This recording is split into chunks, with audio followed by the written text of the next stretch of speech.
Daobingshan station is framed by this elegant footbridge, through which no less than 3 steam-hauled trains are being boarded. Then, as if all this isn't impressive enough, a coal train on its way to the exchange sidings at Darking drifts tender first through the busy platforms, its horn blaring a warning to locals who mill about fearlessly on the tracks.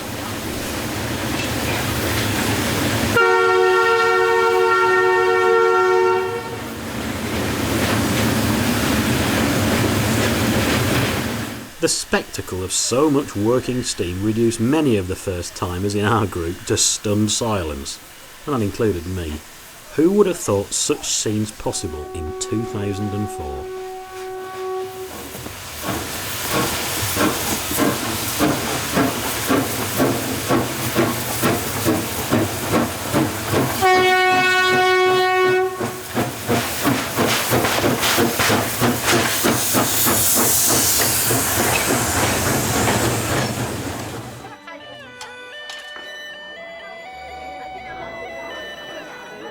Some of the meat stands here might make you a little nervous about eating, but these spice stalls always look truly magnificent.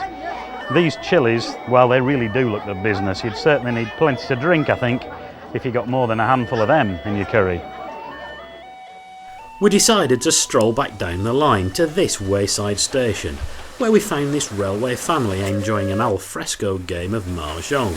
They made our lunch too, once they'd killed one of the chickens and picked some fresh veg. Narrow gauge lines in China were mostly built to a gauge of 762mm and generally avoid expensive major infrastructures, like viaducts, usually preferring to meander around the heads of the valleys.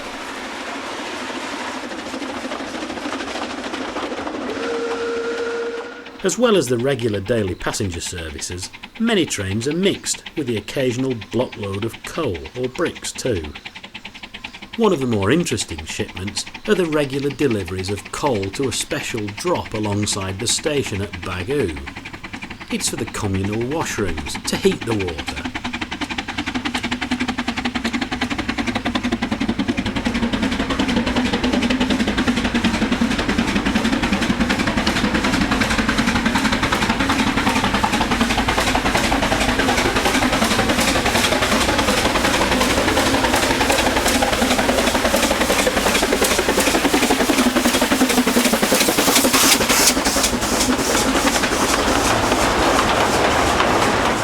As the sun burns off the morning mist, Bagu's spectacular mountain valley location is fully revealed, and within these hills lay the reason for the line's existence.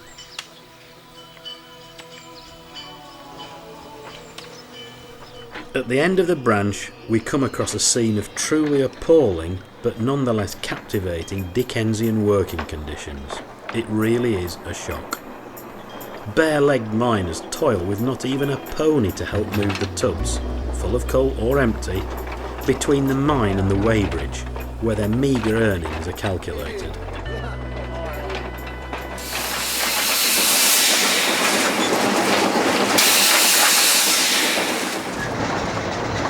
Well, we're underway now, and it's my first impressions of a QJ hard at work. First thing to say, it's a very spacious cab.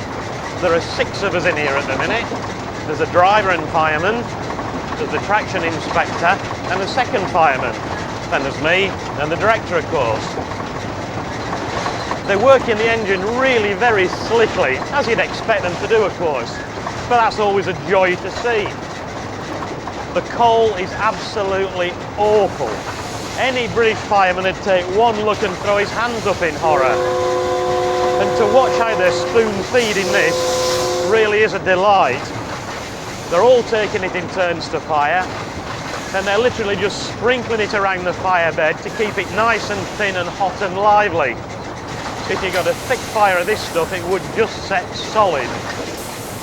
Since it opened in 1996, the Jitong line has brought effective communication and links with the wider world to ancient Chinese villages which haven't changed the way of life in centuries. But as one link is forged, another is cut, and some line-side villages, like this, are now backwaters once again, for the unkempt main roads through the centres have often been bypassed by newer, straighter, faster stretches of tarmac some distance away. On one side, steam trains slog by. Across the field, cars and lorries whiz past on the new road.